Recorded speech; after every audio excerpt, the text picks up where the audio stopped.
Greetings. Michael DDA here. I had a ding when this started. I don't know what the ding meant, but it looks like it's working. We're going through Numbers 8 today. We're going to talk about the Levites being cleansed. Again, we're going back and forth in Torah. You know, last week I put the video out and I called it Torah is not sequential. I think I probably should have said Torah is not chronicle? It's chronological. It's not chronological. Here we are again today. Remember last week, what did we talk about last week? We talked about the dedication of the bronze altar. That happened in the first month. Now today, we're going to talk about the Levites. They're going to be cleansed, consecrated, if you will. They don't use that word, but they're going to be cleansed, made to serve before Yehovah as, in a sense, the servants of the priests. To handle that, help them with the duties that are involved in the tabernacle. Well, think about this. Last week, we dedicated the bronze altar. That happened on the first day of the first month of the second year, right after the tabernacle was built. And it was shortly after that, same day, that Yehovah appeared. And also on that day, that Nadab and Abihu died before Yehovah. Well, they came before Yehovah and he killed them. So we're going back and forth. Remember, Nadab and Abihu is Leviticus 10. We set up the altar in Exodus 40. The first day of the second month of the second year, which is Numbers, we numbered Israel. 603,550.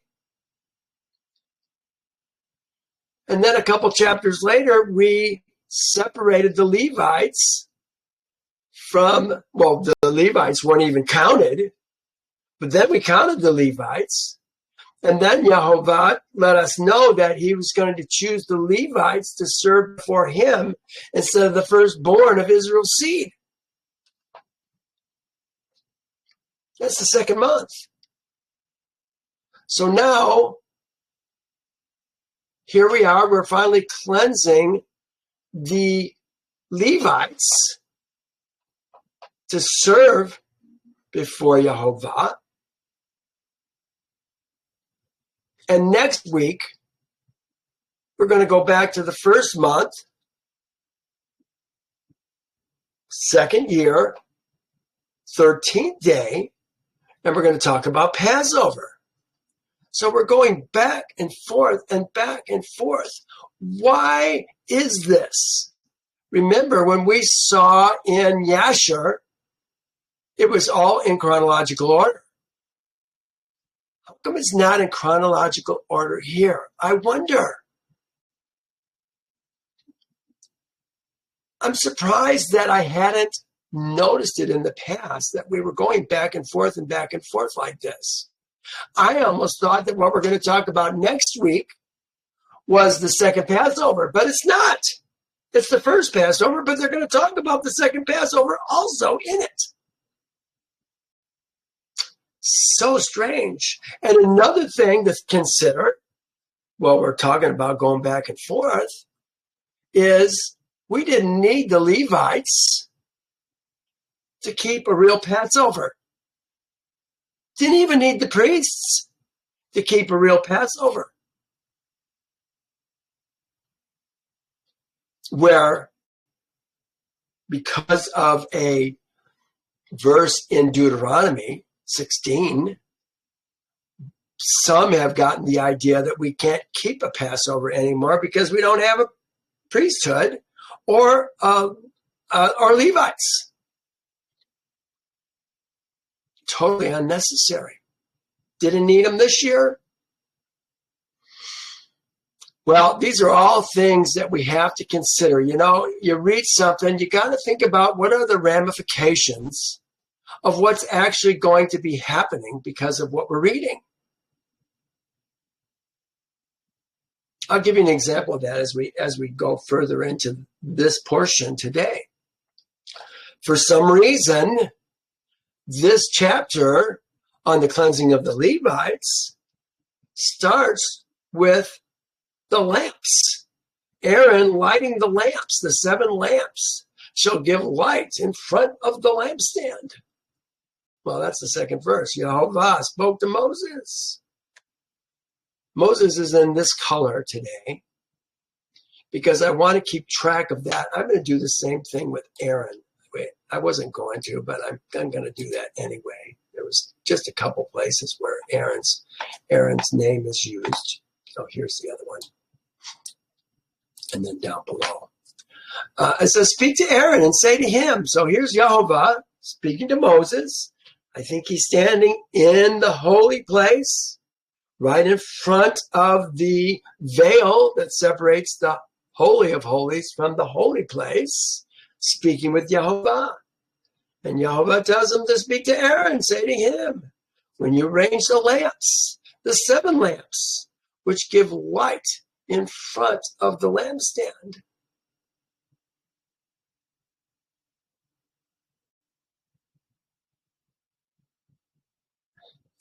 That's how, did I read that wrong? Speak to Aaron and say to him, when you arrange the lamps, the 7 lamps, shall give light in front of the lampstand. They're not going to be facing the back of the wall. They're going to be giving light in front. And Aaron did so. He arranged the lamps to face forward towards the front of the lampstand as Jehovah commanded him. Here we are. This is what it kind of looks like. Except this says 7 lamps. 1, 2, 3, 4, 5, 6. Must be this is a lamp too. And then there's just the buds that are just for decoration. Anyway. He's going to do that morning and evening. He's going to light it. He's going to put it out in the morning, and he's going to light it in the evening. He's in there twice a day to work with the lampstand. It says, now this workmanship of the lampstand was hammered gold. From its shafts to its flowers, it was hammered work, one piece, according to the pattern which Jehovah had shown Moses, so he made the lampstand. Then Jehovah spoke to Moses. So, when is this happening? Could this be happening in the first month, second year, and the rest of this going to be in the second month, second year? I don't know. Seems to me, if he's going to be doing this the first month, which he certainly was, that this would have to be something that Jehovah would have to tell him to do in the first month so he does it right. But again, we have to ask ourselves, why is it here? How come it's not earlier on?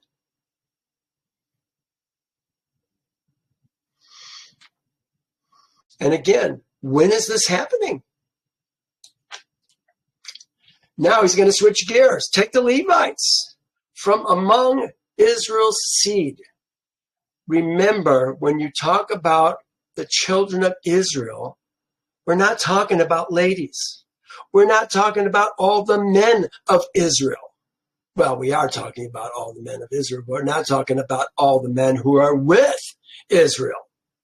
In other words, the ger is not part of Israel's seed, which is really what we're talking about when we talk about the children of Israel. It's B'nai Israel, and it's Israel's seed. There are Ezra men who have circumcised themselves and eaten of the Passover, men in covenant with Yehovah as his son. They are all his son. The ladies are not. They can be his daughter if they happen to be the woman of one of his sons. Otherwise, perhaps they're not. Maybe. Could a servant of an Ezra man, because of her relationship to the Ezra man, be Yehovah's? I wonder. They're not bone of his bone, flesh of his flesh. But it seems to me that they're doing the things that they were created to do. And I think as far as Yehovah is concerned, a woman serving her man is about as good as it gets. She does what her man asks her to do. Right or wrong. You know, there's a lot of women who have left their man because they didn't like what was going on, and they felt like he wasn't keeping Yehovah's ways. But Yehovah's not telling any woman to do that. Well, that's another whole hiatus, if you will. But it's important that we understand these kinds of things. We're talking about Israel's seed. They're Ezra men. And we saw that when we numbered Israel's seed, chapter 1, Numbers, that the Levites were not counted. The Levites were counted separately. 22,300. For some reason, Torah says there was 22,000. But when you add up the numbers from each of the tribes of Levi, it was 22,300. Oh, yet another mistake in Torah. I don't know why, but there's lots of mistakes. We just have to be alert. Take the time to search it out. Now it says, he says, take the Levites from among Israel's seed and cleanse them. They put ceremonially. Why did they put ceremonially? Because the word that they're using for this cleansing process is tehor. Tehor them. The moon says them. Tehor them. Tehor is to make them useful useful to being in or reflecting the image of Yehovah. Remember, men of Israel, the Ezra men, do not come in. You know what? Even a ger can come in to the tabernacle, as I understand it. He has to be. So they have to be tehor. If their woman is in their menses, probably they're not going to be tehor if they've touched their woman. Well, they're not going to be tehor if they touch their woman. If they've had sex with their woman, that morning they can't go into the tabernacle. They got to wash their clothes and wait until evening to be tehor again. But this is about making these men as a group, as a tribe, tehor. Here's a note that I just put together. Things that belong to the realm of Tamai are not acceptable or useful to being in the image of Yehovah. Unclean, Tamai, or Tameh. The things that Torah teaches belong to the realm of Tehor are indeed useful to being in or reflecting the image of Yehovah. This is how we want to live our life, is being able to reflect the image of Yehovah. Now, we're going to be unclean from time to time. But that's okay. Generally, we want to remain in a tehor state as best we can.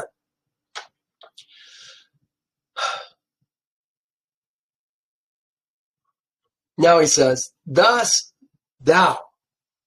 He's talking to Moses. Yehovah spoke with Moses. Thus thou shalt do to them, to cleanse them, to tahor them, sprinkle water of purification on them. Sprinkle water of purification. Have we ever heard of the water of purification? I can't think that we've ever had those terms, that phraseology come before us in the past.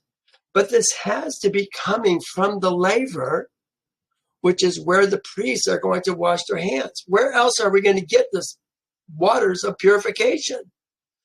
To sprinkle on them. Let them shave all their body and let them wash their clothes.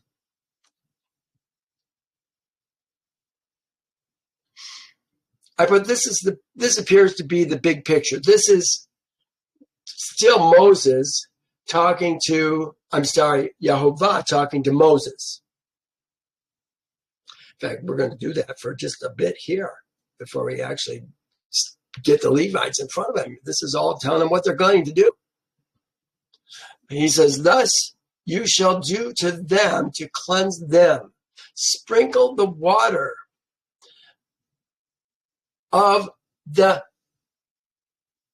breech clothing.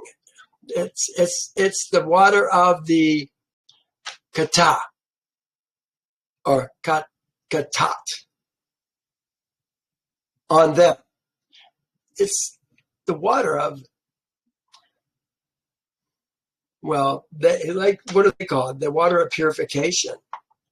The katat, you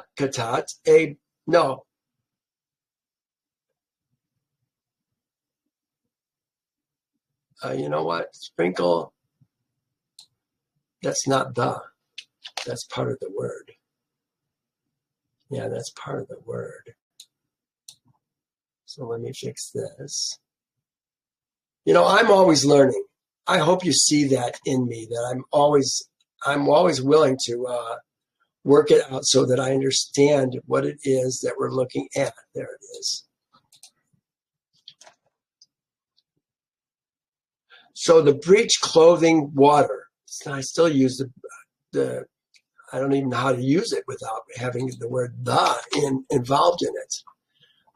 Sprinkle water of purification, water of breech clothing. Sprinkle water of breech clothing. Remember, when we sin, we've created a distance between us and Yehovah, and this is about closing the kata'ah offering. The sin offering is about closing that gap, closing that breach, if you will. This is why I put breech clothing rather than purification, because I want us to understand more about what's going on here. On them, and let them pass a razor over their body, I'm reading on the right, and let them wash their clothes, and so make themselves tahor. Here they call it the water of expiation. Here they called it the water of the sin cleansing water upon them, sin clothing water. Different ways of saying what's going on. I'm showing you different interpretations because I want to broaden your mind to maybe think a little bit differently of this.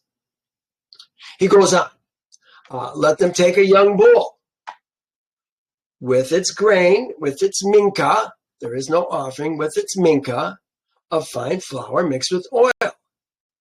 And thou shalt take another young bull as a kata'ah, they want to call it a sin offering, as a kata'ah, as the thing that's going to close the gap. And you, Moses, shall bring the Levites before the tent of meeting. They put the tabernacle of meeting. This is the tent of meeting. And you shall gather together the whole assembly of Israel's seed. All of Israel's seed's assembly. Oh, there's our friend Esther. I'm so glad you're here, hon. I hope Dante's with you. And tell him thank you for joining our channel. I appreciate that. Tent of meeting. Ohel Moed. And you shall gather together the whole assembly of Israel's seed. Israel's seed's assembly. Probably says all Israel's seed's assembly. There's the Adah, which means assemblage. They want to call it the congregation. Again, all the congregation of Israel's seed. How many is in all the congregation of Israel's seed? We just numbered them. 7 chapters ago, there were 603,550. Well, I guarantee you, there is not 603,550 men right now standing in front of the tent of meeting, inside the court of the tabernacle. They won't fit. So, who's actually there? Are these representatives of Israel's seed's assembly? Maybe representatives of the fathers in each of the tribes? I don't know. I don't know who's there. But all these guys are supposed to lay their hands on the Levites here soon. So you shall bring the Levites before Jehovah, and Israel's seed shall lay their hands on the Levites.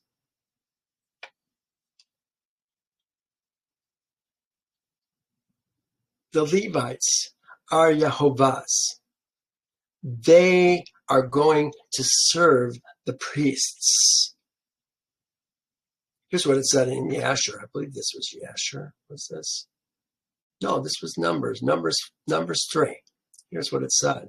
And Jehovah spoke to Moses, saying, bring the tribe of Levi near and present them before Aaron the priest, that they may serve him. This is exactly what we're doing today.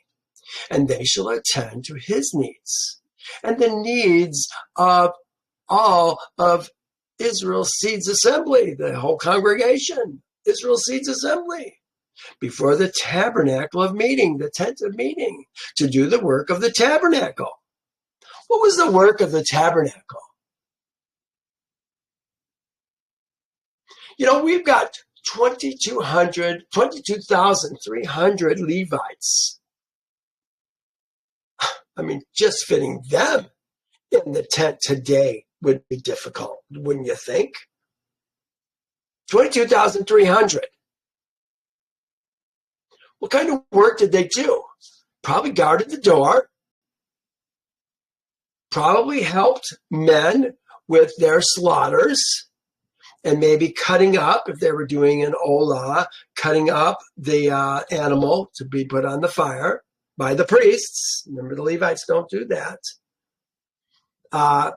Bringing in wood from outside to furnish the bronze altar. Taking ashes from the altar and hauling it back outside the camp to dump it. Those are the kinds of things that they would be doing, I believe. Were they doing actual slaughters? I would think that the man who's bringing his animal is going to do the slaughter. They're probably helping. They're probably teaching. If they're doing a kata'ah, they got to cut the fat out of it. Well, even if they're doing a shalamim that we're going to eat, that the man's going to eat, we're going to cut the fat out of it, burn the fat on the altar. We're going to put the blood on the altar, but again, that's the priest's job. The Levites can help with that to be able to bring the blood to the priest, perhaps, or catch the blood. It's more than a one-man job if you're going to slaughter an animal, let me tell you. Work of the congregation before the tabernacle meeting to do the work of the tabernacle. Also, they shall attend to the furnishings of the tabernacle of meeting and the needs of Israel's son, so interesting. I put son. I guess maybe this was an old understanding for Israel's seed before I really came on to the word seed. They are, Israel's seed is Israel's son, to do the work of the tabernacle. And you shall give the Levites to Aaron and his sons. That's what's happening today. They are given entirely to him from among Israel's seed. So you shall appoint Aaron and his sons, and they shall attend to their priesthood. But the Zor, why do I have Zer? The Zor, it's got to be Zor.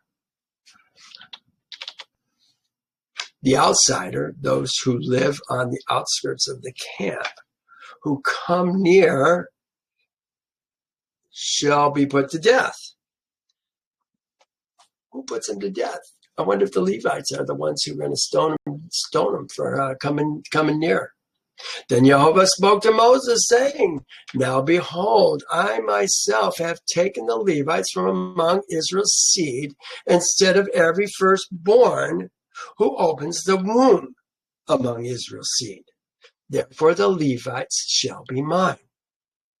I do kind of like son, but son doesn't work, because if they were Jehovah's son, my son, just the format doesn't really work. Because if we talk about Adam's seed, B'nai Adam, it wouldn't be Adam's son. See, it doesn't work if you're going to use that word with something besides the Ezra men. So I had to come up with a different word, this is kind of a process that I went through to understand what B'nai actually is, before I realized if we're talking about Israel's seed, we're talking about spiritually born Ezra men from generation to generation. This is why we teach our sons and our sons' sons the ways of Jehovah. Therefore the Levites shall be mine. And Aaron shall offer, let's do Aaron again. I'm going to do this. And Aaron shall offer, and Aaron shall present the Levites. This is a word, nuf and tenufah. They're all about shaking the meat. Like if you bring a shalamim before Yehovah, the breast and a leg is going to go to the priests. And the priests are going to take that breast, the one whoever works with the person who brought it, the priest is going to get to keep the meat and the leg, and he's going to raise it before Yehovah and rock it back and forth. Almost like saying, here, he did what he was supposed to do. I got paid. Well, in this case, you can't shake all the Levites. So in a sense, we're talking about presenting. I think is probably the best word that I can come up with here. You shall present the Levites before Yehovah as a gift. There's the tenufah from Israel's seed. Again, the tenufah is the breast and the leg that we give to the priest. That's going to be his, that they wave before Yehovah, that they may perform the work of Yehovah. So I put the Levites are a gift to the priests, and they serve Yehovah as they serve the priests. Trying to help us understand the order of authority. We have Yehovah, then kind of Moses, and Moses and Aaron, they're pretty close in authority as it relates to the priests and the Levites.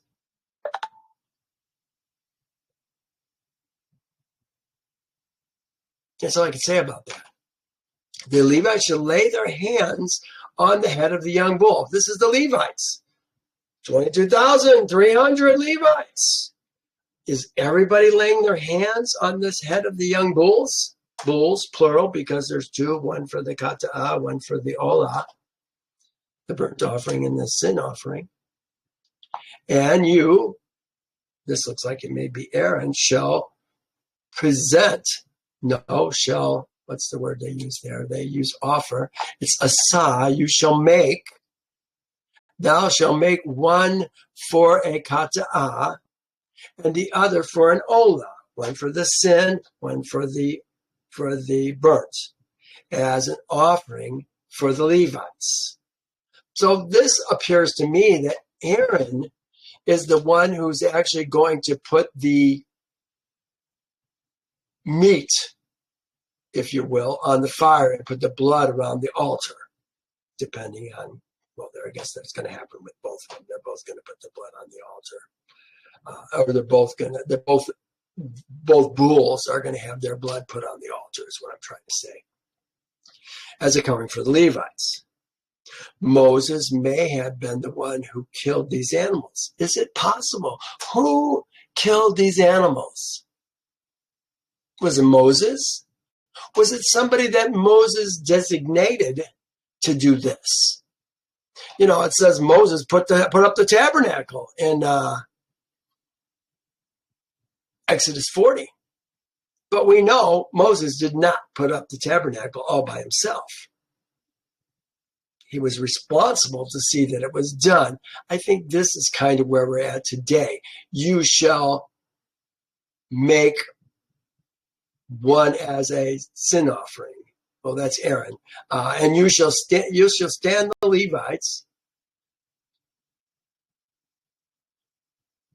See, these pronouns, thou, are we talking about an Aaron shall? And see, I think the thou must be Moses. It says, an Aaron shall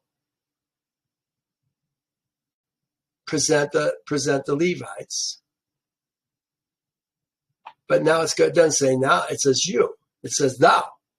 And thou shall make one for a kata'ah and the other for an olah. So if Moses is doing this or responsible for doing this, he's having probably somebody else do it for him. The thou. You shall make one as a sin offering. What did we say? You shall make one for a kata'ah and the other for an olah. A covering for the Levites. They always want to make an atonement. The word that they're using instead of for atonement, they love it's kafar. I don't even need to look it up. It's kafar. The word that they're using there is kafar. It's a covering, just like the covering that we put that Noah put on the ark. Keep the water out. Maybe this is to keep the sin out. I don't know.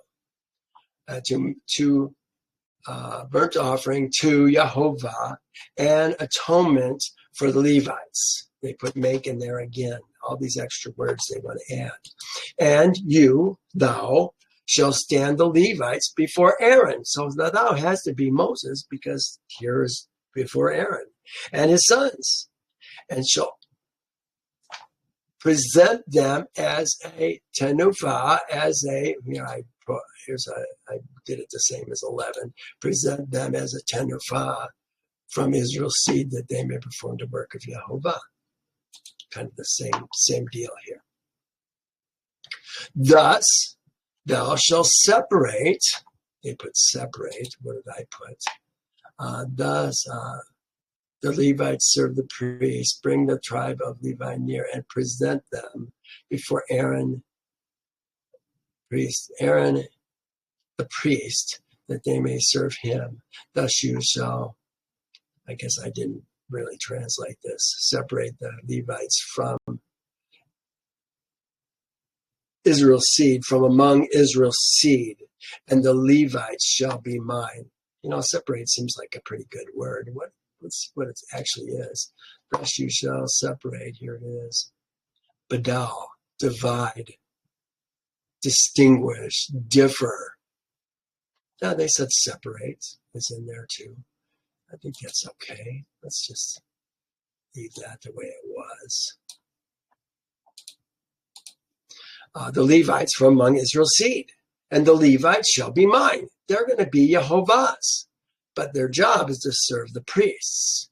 After that, the Levites shall go into service the tent of meeting. So they're going to service the tents of meeting. So you shall cleanse them and offer. See, all these words, cleanse them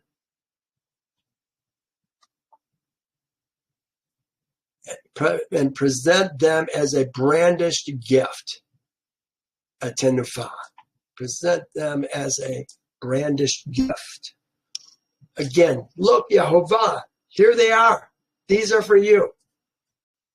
For they are wholly given to me from among Israel's seed. And I have taken them for myself instead of all who opened the womb, the firstborn of Israel's seed. You know, I found this interesting. We're talking about the firstborn of Israel's seed. And Israel's seed, who are they? But the firstborn, what does he say? Speak to Moses. Yahweh speaking with Moses says, speak to Pharaoh, say to him, let my son, my firstborn, see that firstborn, these aren't the firstborn that opened the womb, these are the firstborn, the second birth. The firstborn go, that they may serve me. But here we're talking the firstborn of Israel's seed. It's almost the firstborn of the firstborn. You see what I'm saying?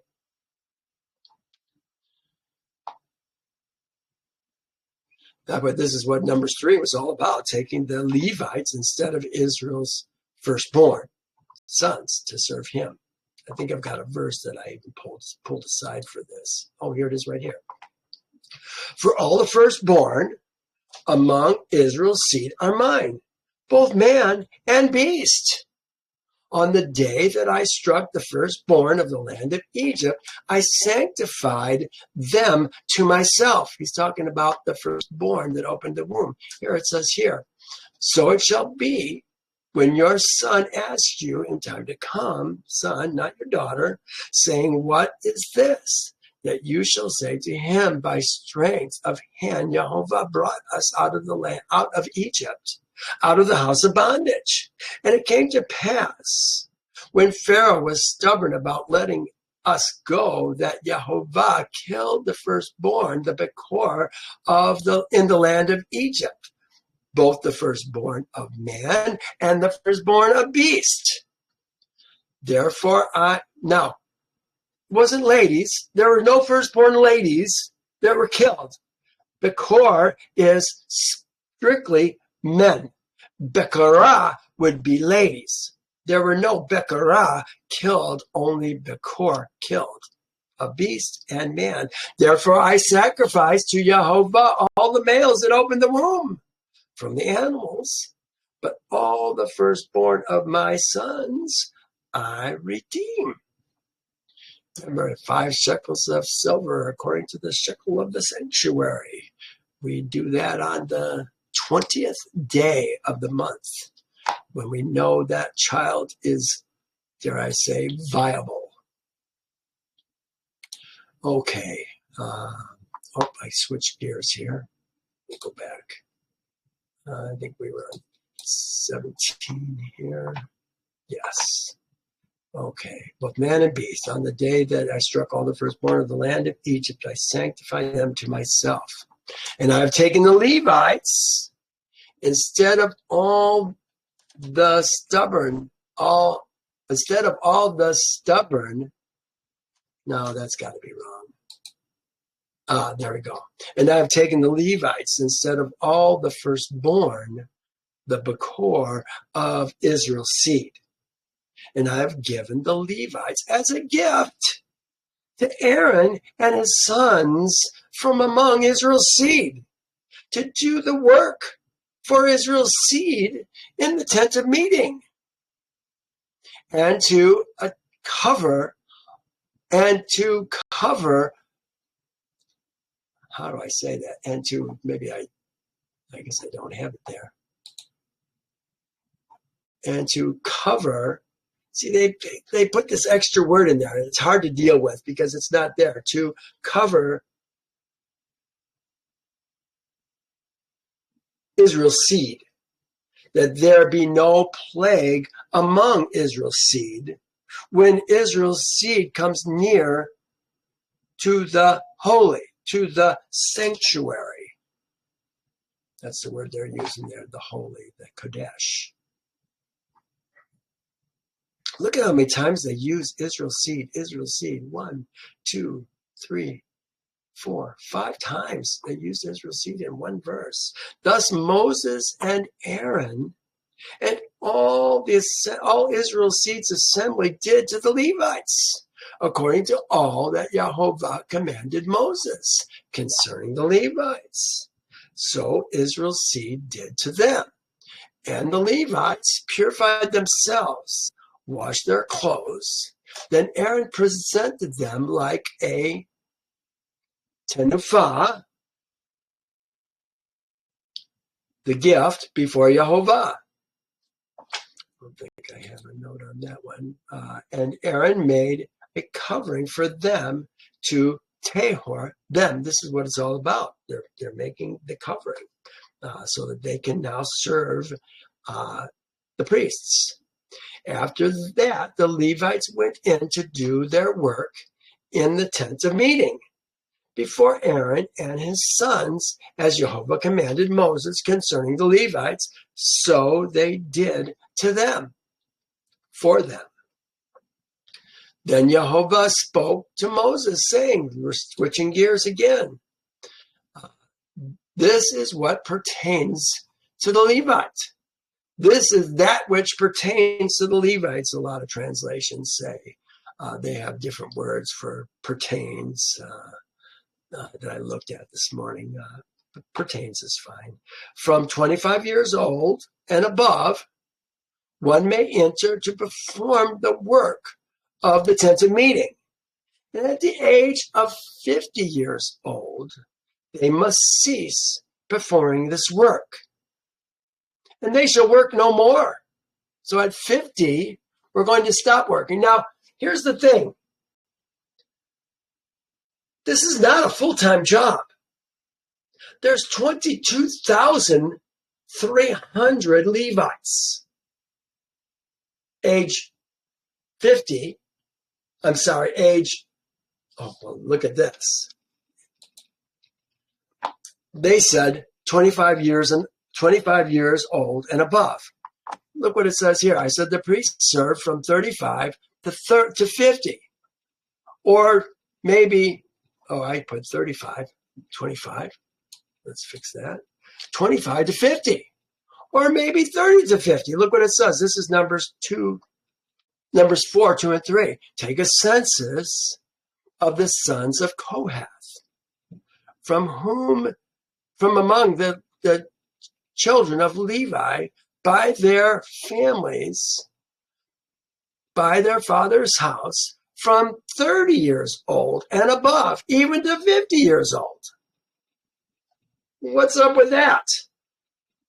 Why does one say 30 and the other one say 25? All who enter the service to do the work of the tent of meeting. See, these are just little things, but I want to see agreement. I mean, maybe it's not that big of a deal, but you have to ask yourself, okay, 25, 30. I don't want to do it wrong. Do it at 30 and stay safe? I don't know. Esther left. Bummer. This is what pertains to the Levites. From 25 years old and above, one may enter to perform the service of the work of the tent of meeting.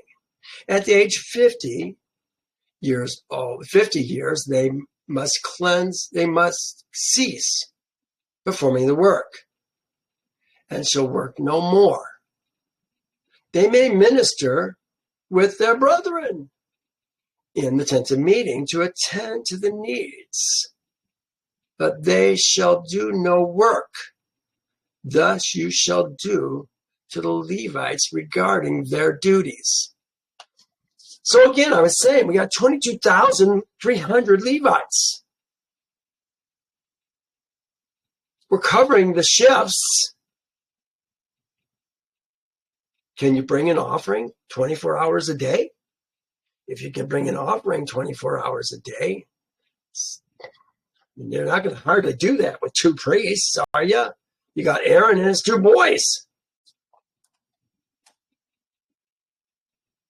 We got lots of men to cover these hours. They don't have to work every day. They may work once a month. Who knows? I remember I was talking about the priesthood had courses eventually when we got really big. And they worked in different courses. They call them courses, shifts, if you will, throughout the month. But on the feast days, everybody showed up. Well, they may minister with their brethren in the tabernacle meeting to attend to the needs, but they shall do no work. So what are they doing?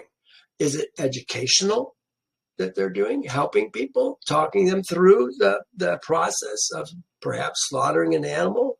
What is the fat on the organs that they're supposed to bring to the altar? Okay, maybe talking about those kinds of things, identifying those kinds of things. Thus you shall do to the Levites regarding their duties. Well, that's it for today. Next week, we're going to talk about the Passover. One of my favorite things to talk about. At any rate, we're going to call it quits for today. I guess this was short and sweet, only 26 verses. All right, you guys. Hey, thank you for joining me, and we'll see you next time. Bye now.